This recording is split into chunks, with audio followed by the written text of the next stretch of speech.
Varalakshmi, your social sciences teacher. Before we going to the class, I give some suggestions to you. First, be positive. Leave the fear. Maintain mental peace. Develop your self-confidence. Doubts clarifying by your subject teacher. So these tips are used to develop your ability to write the good examinations.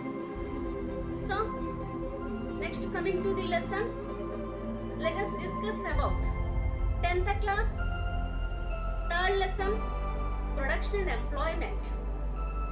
I will explain important concepts of production and employment in the public examination aspects.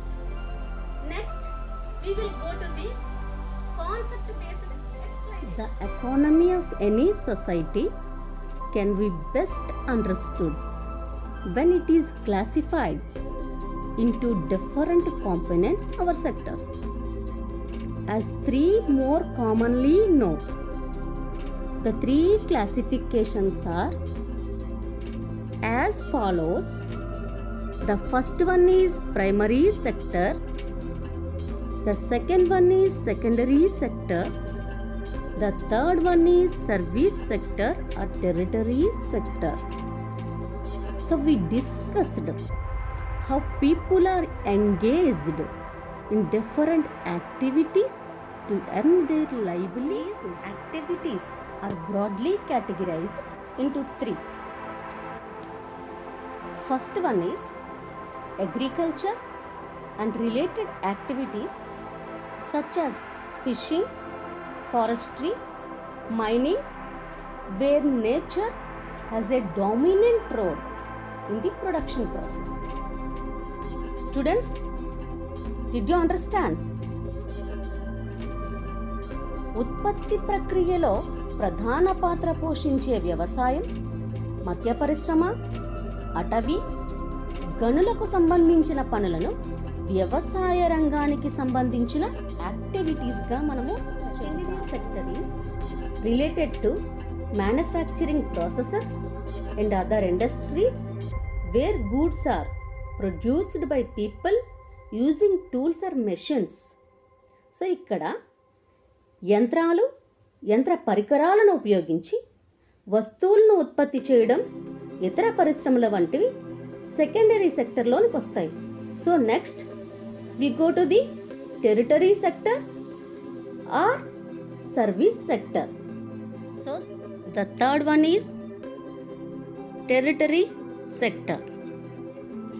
Territory sector is related to those activities that directly produce a good but provide services that are required in production and other services for people. వస్తువులను నేరుగా తయారు చేయకుండా వస్తువుల ఉత్పత్తికి ప్రజలకు అవసరమైన సేవలు అందించే కార్యకలాపాలను service sector or territory sector అంటాం. Next coming topic, we will know about GDP. See the following table, students. The table shows the declination the agriculture share in national income. There are two main causes for these changes.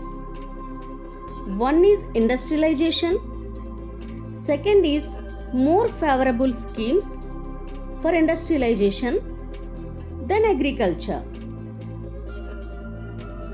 Okay students, 1972-73ని మనం observe చేసినట్లయితే ఇక్కడ 1972-3లో 11% ఉన్న industry GDP 2009-10కి 22%కి increase అయింది. అలాగే 15% ఉన్న service sector యొక్క GDP 2009-10కి 25%కి increase అయింది. But agriculture సెక్టర్ని observe చేస్తే 1972-73లో 74% ఉండగా 2009-10కి 53%కి డిక్రీజ్ అయింది. సో ఈ 37 ఇయర్స్ కాలంలో అగ్రికల్చర్ సెక్టర్ యొక్క షేర్ అనేది జీడిపిలో గణనీయంగా క్షీణించిందని మనం అబ్జర్వ్ చేసుకోవాలి. GDP means gross domestic product. Let us think, there are two families. One is rich family, whereas the other is a poor family. We can make such judgments as rich or poor based on the dress people in the family wear, vehicles they use to travel, food that they eat, house they live in, furniture and other equipment they have, hospitals they go for treatment, etc. Alternately, income that these families earn is an important overall indicator for the country as a whole. We use the total value of goods and services produced in the country as the indicator of income for the country. The technical term to denote this value is gross domestic product. So that is GDP. Did you understand? దీనిని బట్టి ప్రజల జీవన విధానం, వాళ్ళు ఉపయోగిస్తున్న వస్తువులను బట్టి జీడిపిని అంచనా వేస్తాం. అలాగే దేశంలో ఉత్పత్తి అయిన మొత్తం వస్తు సేవల విలువను తీసుకుంటాం. ఈ విలువకు ఉపయోగించే టెక్నికల్ వర్డ్నే జీడిపి అంటాం. ప్రతి రంగంలో ఎంతమంది ఉపాధి పొందుతున్నారు, ఎంత మొత్తం వస్తువులు సేవలు ఉత్పత్తి అవుతున్నాయన్నది జీడిపిని అంచనా వేయడానికి లెక్కిస్తారు. ఫైనల్గా జీడిపి అంటే ఒక దేశంలో ఒక సంవత్సర కాలంలో ఉత్పత్తి అయిన అంతిమ వస్తు సేవల విలువల మొత్తాన్ని జీడిపి అంటాం. So the gross domestic product of a country has close relation with the total number of working people in that country. అంటే జీడిపికి వర్కింగ్ పీపుల్కి క్లోజ్ రిలేషన్ ఉంది. ఇక్కడ వర్కింగ్ పీపుల్ యొక్క సర్వీసెస్ని క్యాలిక్యులేట్ చేసిన లేదా వర్కింగ్ పీపుల్ యొక్క ప్రొడక్షన్ని క్యాలిక్యులేట్ చేసిన జీడిపి పర్సంటేజ్ పెరిగిందా లేదా తగ్గిందా అనేది తెలుస్తుంది.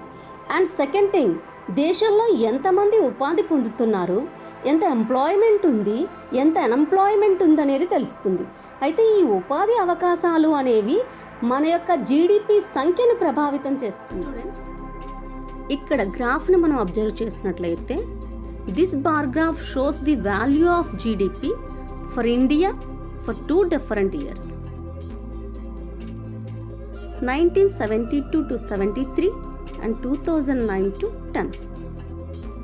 One can compare what kind of increase has taken place in production in the 3 sectors of the economy.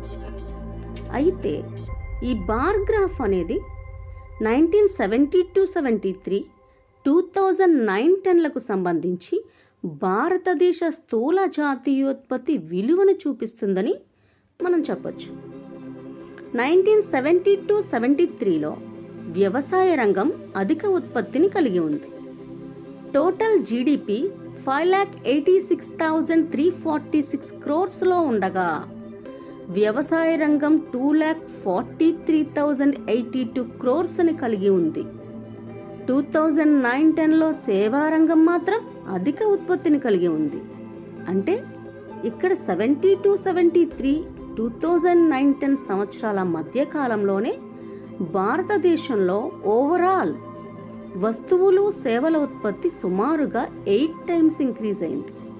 కానీ వ్యవసాయ రంగ ఉత్పత్తి మాత్రం క్రమేపీ క్షీణించిందని మనం గమనించాలి.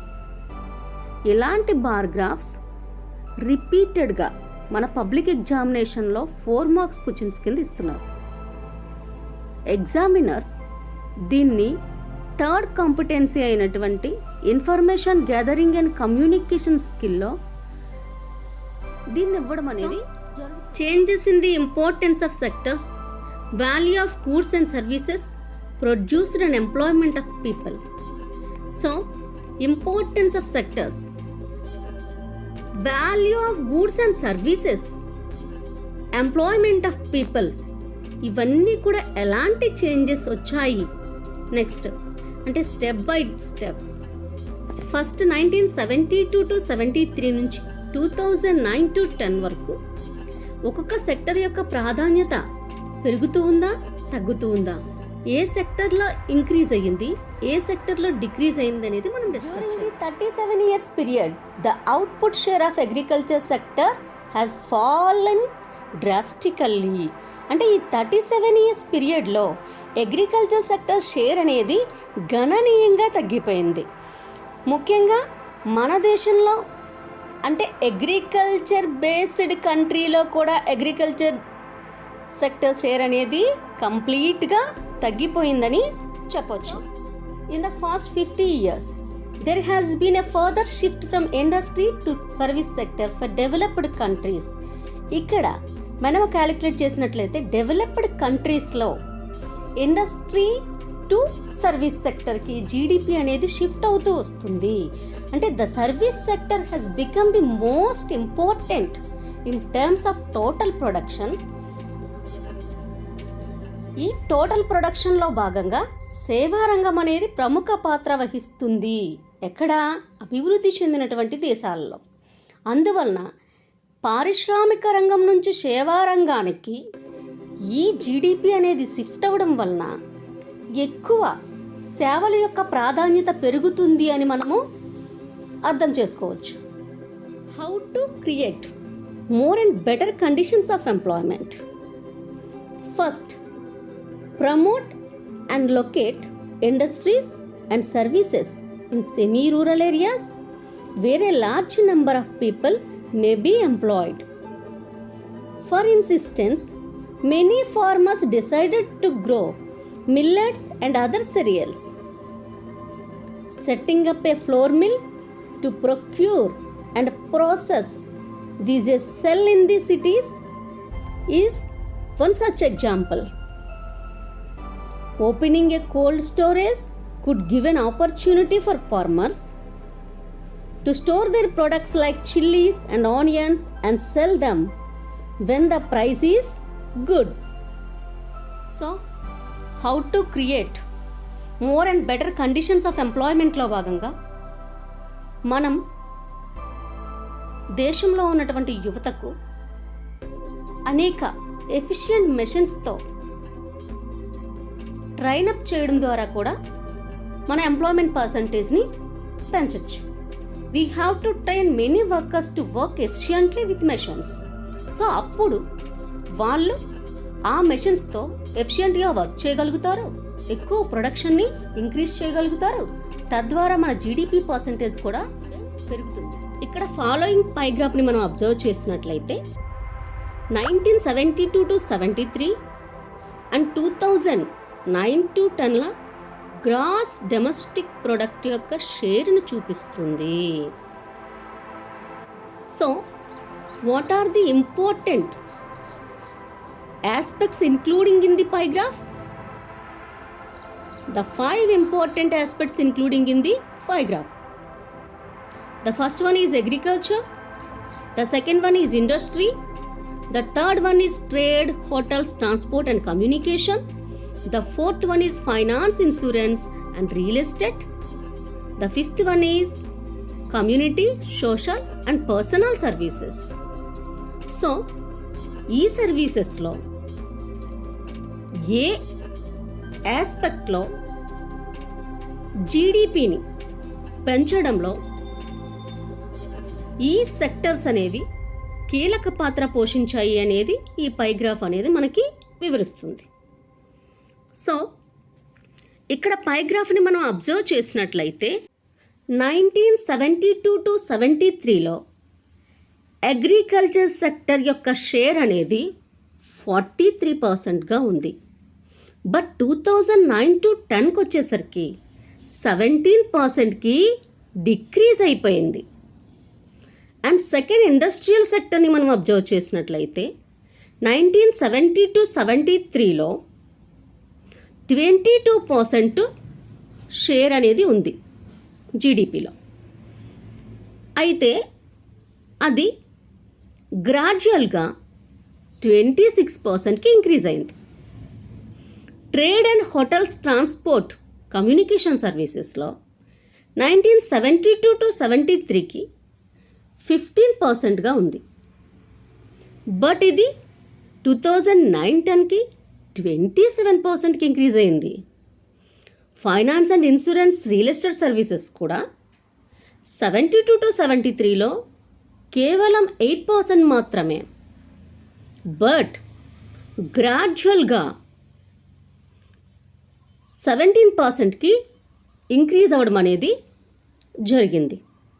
అలాగే community and social personal services కూడా 1972 టు 73లో 12% ఉంది. నెక్స్ట్ 2009-10 నాటికి జస్ట్ ఇంక్రీజ్ అయ్యి 13%గా నిలబడింది. సో ఇక్కడ కంప్లీట్గా జీడిపిలో డిఫరెంట్ సెక్టర్స్ యొక్క షేర్ని మనం గనక క్యాలిక్యులేట్ చేసినట్లయితే అగ్రికల్చర్ సెక్టర్ మాత్రమే తగ్గింది. రిమైనింగ్ సెక్టర్స్ అన్నీ కూడా గ్రాడ్యువల్గా ఇంక్రీజ్ అవ్వడం అనేది జరిగింది. దీనిని బట్టి ఇండియన్ జీడిపిలో అగ్రికల్చర్ సెక్టర్ యొక్క ప్రాముఖ్యత అనేది తగ్గుకుంటూ వస్తుందని మనము అబ్జర్వ్ చేయాలి. Next we come to the service sector. How many services are including in the service sector? Services are 3 types. They are, first one is community, social and personal services. Second one is finance, insurance and real estate services. Third one is trade, hotels, transport and communication services.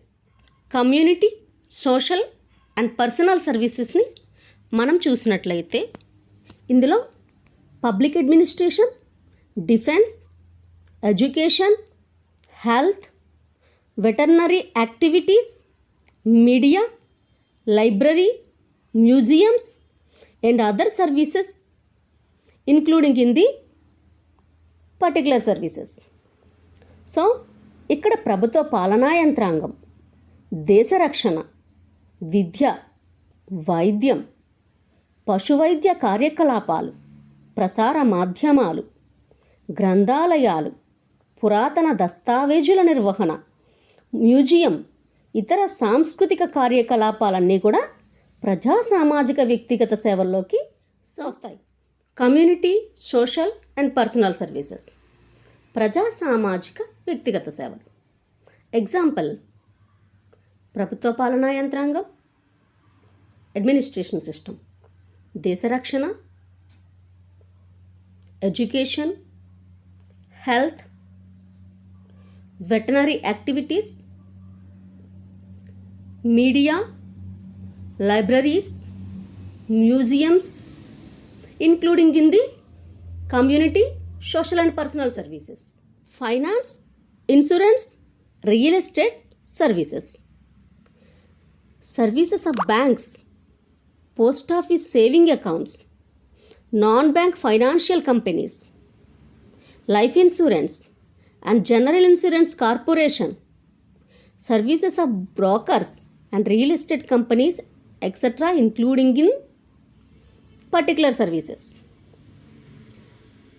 ముఖ్యంగా ఆర్థిక బీమా, స్థిరాస్తి సేవలు ఇందులోకి వస్తాయి. బ్యాంకులు, post office, పొదుపు ఖాతాలు, బ్యాంకులు కాని ఆర్థిక కంపెనీ, జీవిత బీమా, సాధారణ బీమా సంస్థలు, భవన విక్రయ కంపెనీలు, దళారుల సేవలు, ఇవన్నీ కూడా ఈ ఫైనాన్షియల్ సర్వీసెస్లోకి ఇంక్లూడ్ ఉంటాయి. Trade, hotels, transport and communication services. అయితే ఇక్కడ వ్యాపారం, హోటళ్ళు, రవాణా, ప్రసార సాధనాలు, ఈ థర్డ్ వన్లోకి వస్తాయి.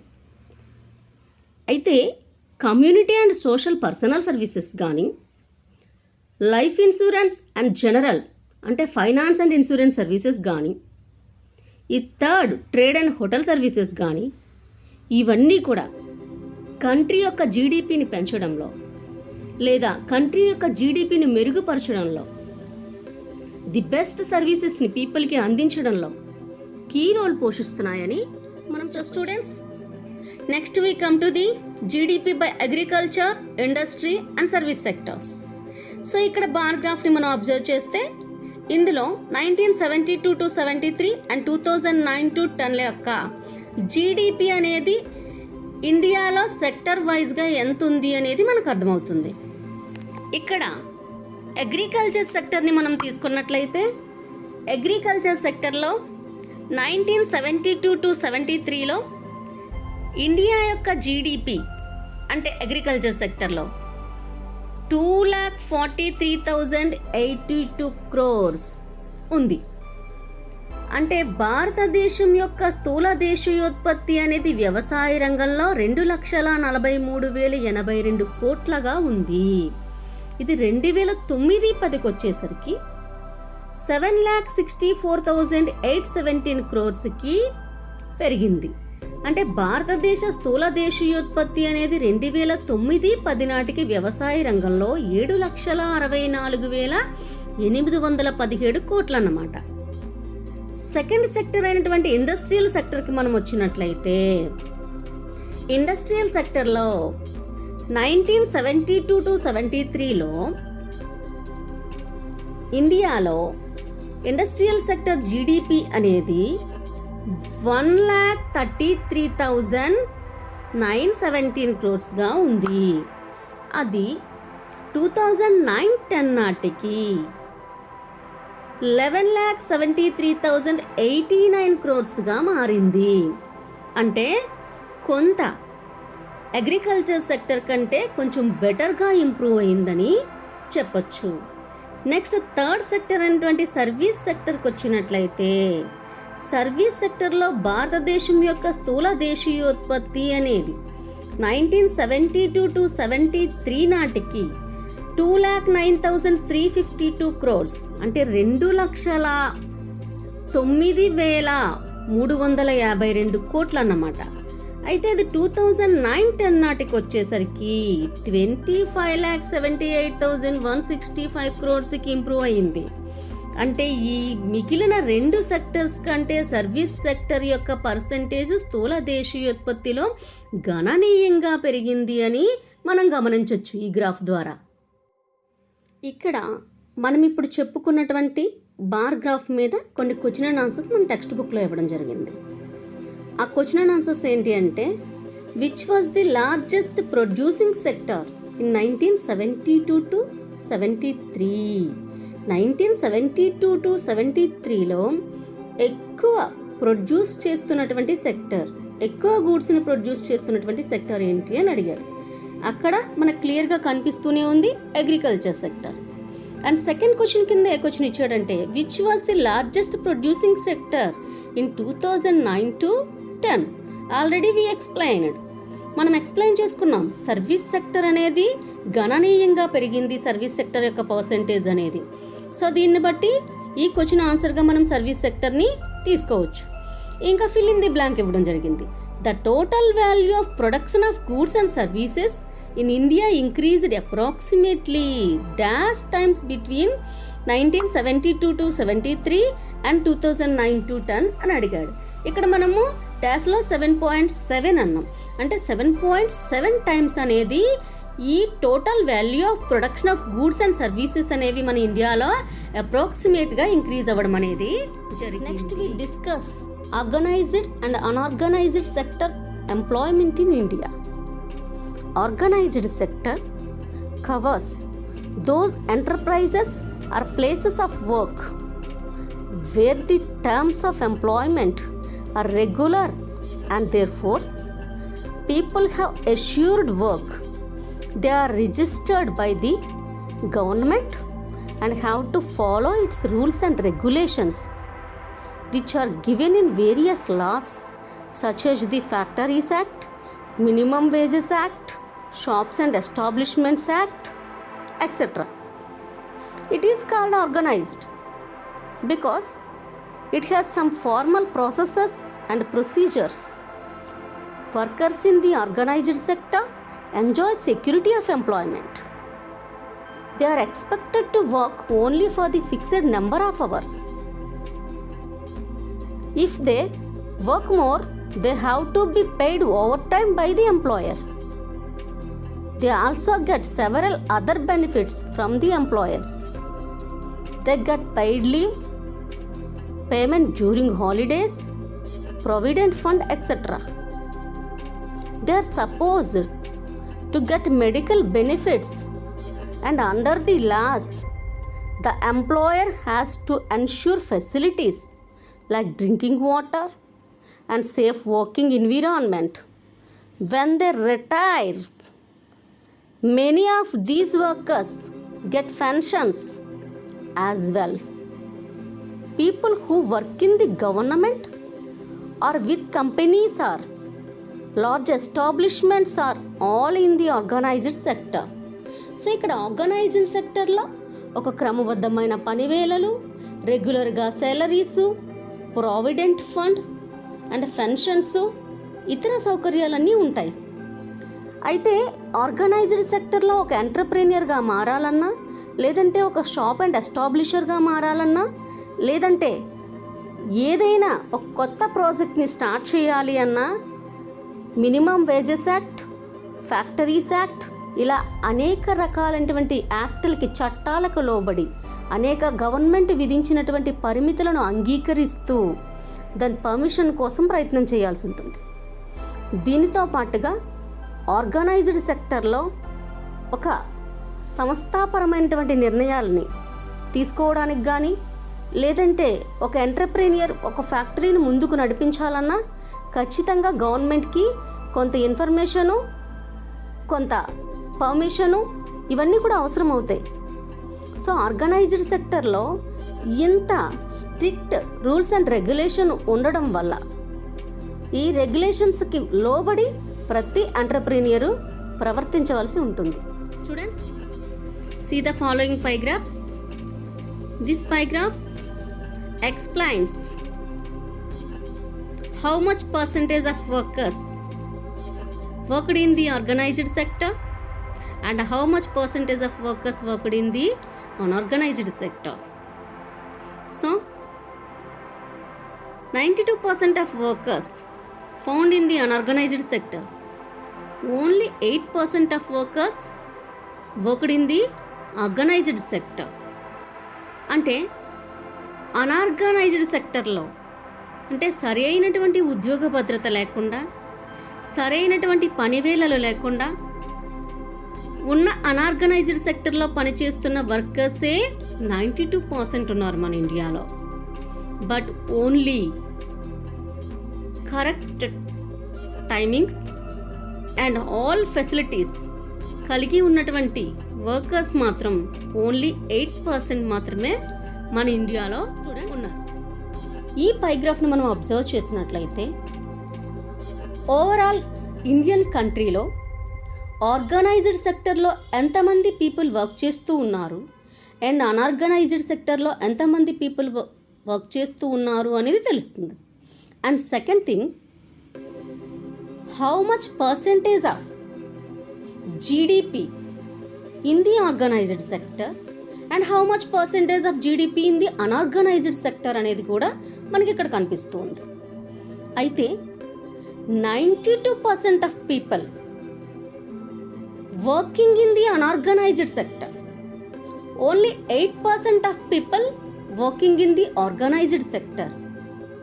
బట్ 92% ఆఫ్ పీపుల్ అన్ఆర్గనైజ్డ్ సెక్టర్లో పనిచేసిన వాళ్ళ యొక్క వర్కింగ్ ప్రాసెస్లో జీడిపి పర్సంటేజ్ అనేది ఓన్లీ 50% మాత్రమే. అంటే 50% ప్రొడక్షన్ మాత్రమే వాళ్ళు చేయగలుగుతున్నారు. కానీ 8% పీపుల్ ఆర్గనైజ్డ్ సెక్టర్లో పనిచేస్తూ 50% ఆఫ్ ప్రొడక్షన్ని ఇవ్వగలుగుతున్నారు కంట్రీ జీడిపికి. అంటే ఇక్కడ ఆర్గనైజ్డ్ సెక్టర్లో పనిచేస్తున్న పీపుల్ తక్కువ మంది ఉన్నప్పటికీ వాళ్ళ యొక్క జీడిపి పర్సంటేజ్ అనేది హాఫ్ ఆఫ్ ది ఉంది. అలాగే అన్ఆర్గనైజ్డ్ సెక్టర్లో 92% ఉన్నప్పటికీ వాళ్ళ యొక్క జీడిపి పర్సంటేజ్ అనేది ఓన్లీ 50% మాత్రమే ఉంది అనేది ఈ పైగ్రాఫ్ ద్వారా మనకి అర్థమవుతుంది. అంటే పర్సంటేజ్ని క్యాలిక్యులేట్ చేసుకుంటే 92% ఆఫ్ పీపుల్ వర్క్ చేస్తున్నటువంటి అన్ఆర్గనైజ్డ్ సెక్టర్ అనేది చాలా లీస్ట్ జీడిపిని మనకు అందిస్తుంది. 8% వర్క్ చేస్తున్నటువంటి ఆర్గనైజ్డ్ సెక్టర్ అనేది 50% ఆఫ్ జీడిపిని, అంటే దేశ జీడిపిలో సగం పాత్ర ఆర్గనైజ్డ్ సెక్టరే పోషిస్తుందని మనము చెప్పచ్చు. చూడండి, ఇక్కడ మీరు ఆర్గనైజ్డ్ సెక్టర్కి ఒక ఎగ్జాంపుల్ చూపిస్తున్నాను.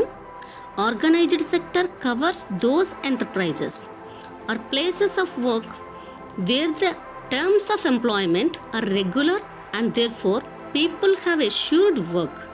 అయితే ఆర్గనైజ్డ్ సెక్టర్ అంతా కూడా వర్క్ ప్లేసెస్ని కానీ ఎంప్లాయ్మెంట్ని కానీ వర్క్ అష్యూర్ చేయడం కానీ మొత్తం అంతా కూడా పర్మనెంట్ ప్రాసెస్లో జరుగుతుంది.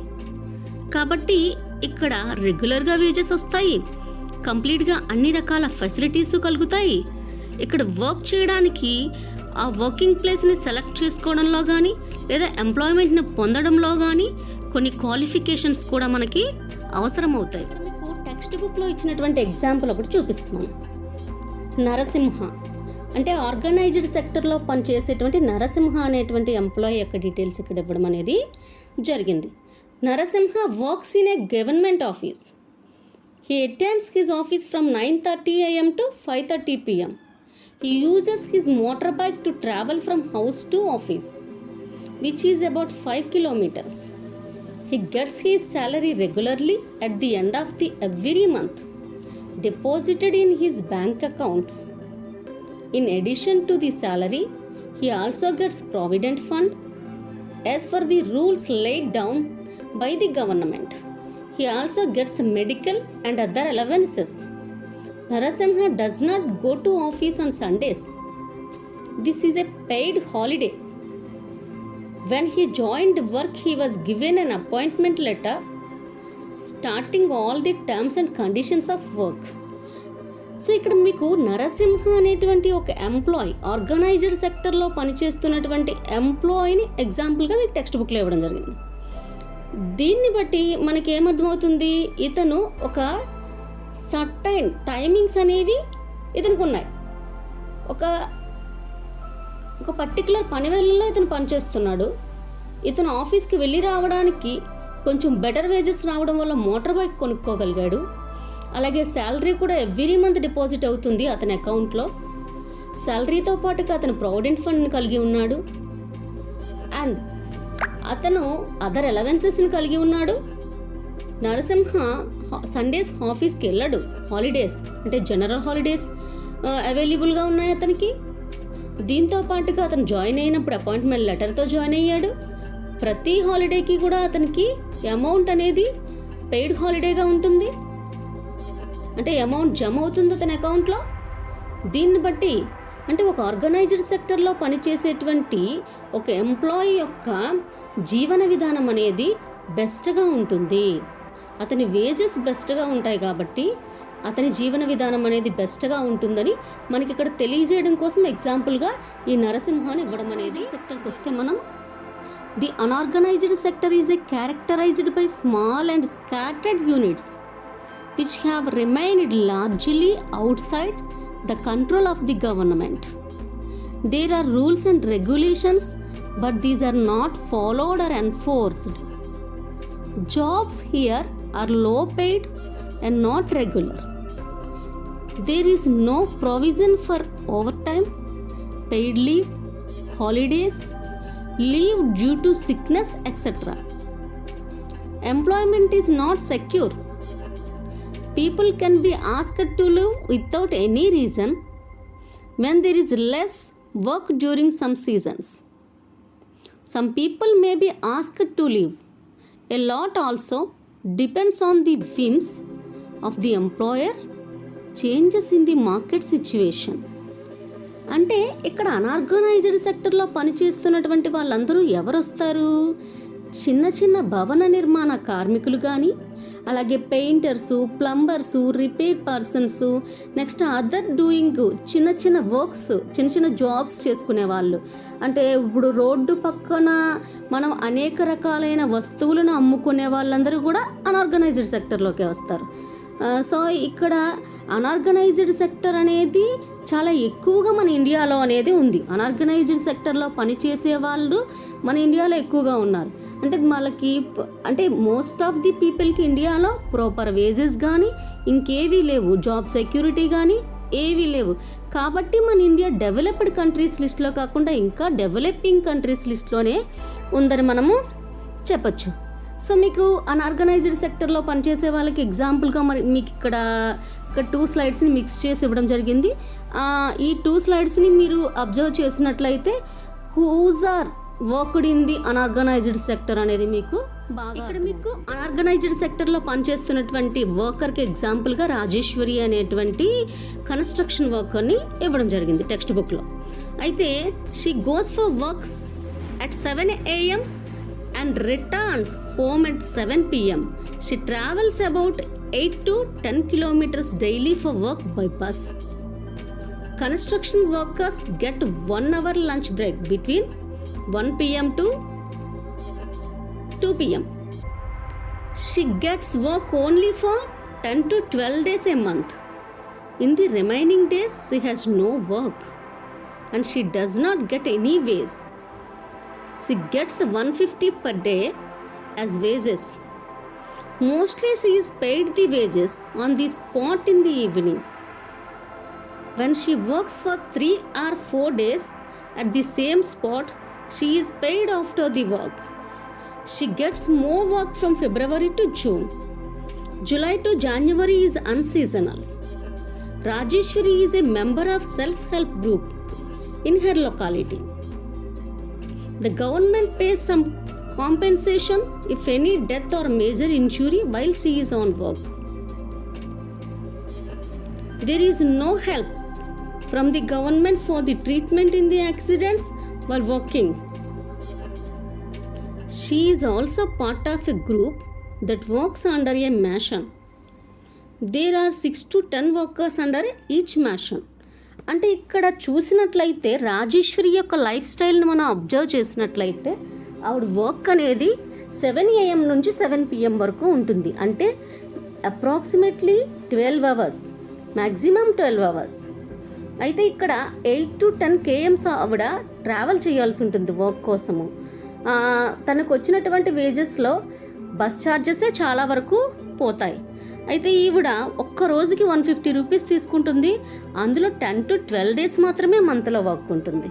రిమైనింగ్ అంతా కూడా ఖాళీగా ఉంటుంది. ఆవిడ లొకాలిటీలో ఉన్న సెల్ఫ్ హెల్ప్ గ్రూప్, డ్వాక్రా సంఘం అంటాం కదా, స్వయం సహాయక సంఘంలో సభ్యురాలు కావడం వలన ఆవిడకి ఏమైనా వచ్చిన డబ్బులతో ఆ స్వయం సహాయక సంఘంలో బ్యాంక్ ద్వారా వచ్చిన డబ్బులతో ఏవో చిన్న చితక పనులు చేసుకోవడం, ఇంటి కుటుంబ ఖర్చులకి వాటిని ఖర్చు పెట్టుకోవడం లాంటివి చేస్తూ ఉంటుంది.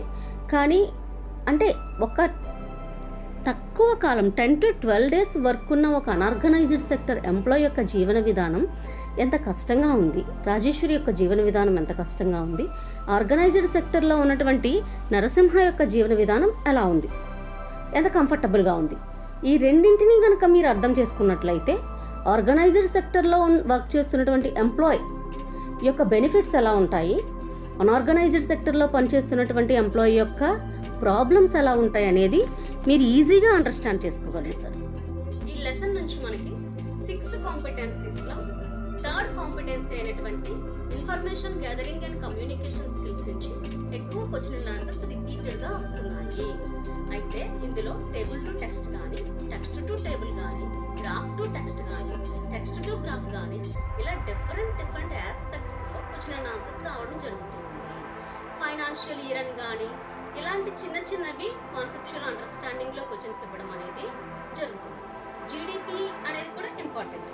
అండ్ దీంతో పాటుగా కాంటెంపరీ ఇష్యూ అండ్ క్వశ్చనింగ్లో కూడా సర్వీస్ సెక్టర్కి సంబంధించి కానీ, అన్ఆర్గనైజ్డ్ సెక్టర్కి సంబంధించి కానీ అవి కాంటెంపరీ ప్రాబ్లమ్స్ కాబట్టి మన సొసైటీలో వాటి మీద కూడా క్వశ్చన్ ఆన్సర్స్ ఇచ్చే ఛాన్సెస్ ఉంటాయి.